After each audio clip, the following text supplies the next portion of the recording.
This book is called The Hole in the Dike, retold by Norma Green, pictures by Eric Carle. A long time ago, a boy named Peter lived in Holland. He lived with his mother and father in a cottage next to a tulip field. Peter loved to look at the old windmills turning slowly. He loved to look at the sea. In Holland, the land is very low and the sea is very high. The land is kept safe and dry by high, strong walls called dikes.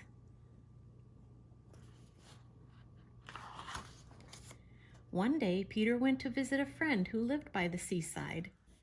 As he started for home, he saw that the sun was setting and the sky was growing dark.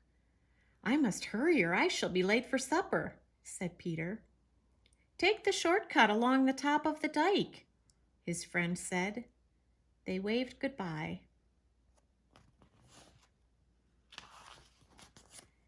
Peter wheeled his bike to the road on top of the dike.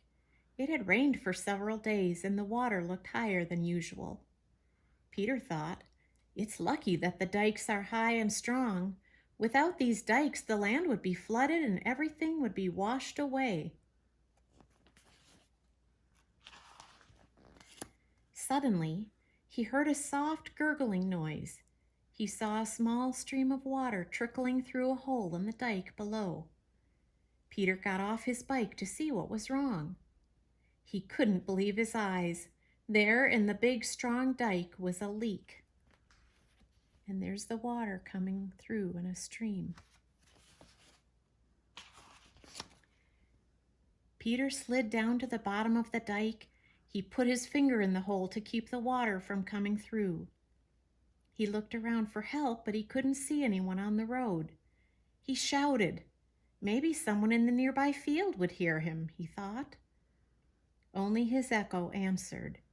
Everyone had gone home.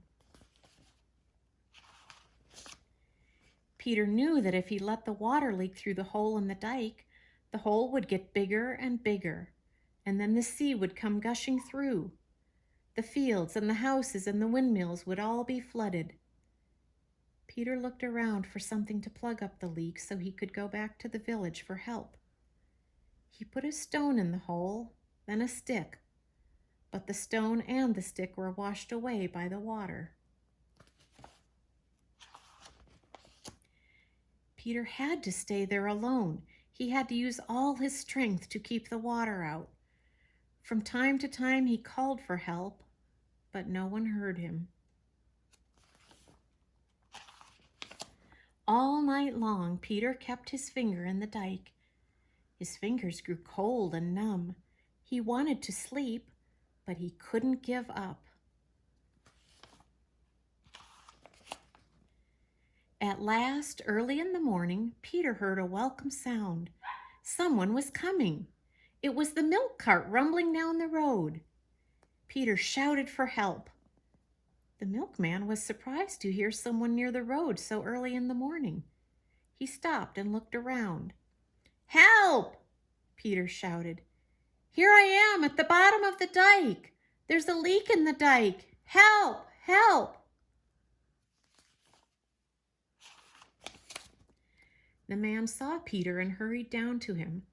Peter showed him the leak and the little stream of water coming through. Peter asked the milkman to hurry to the village.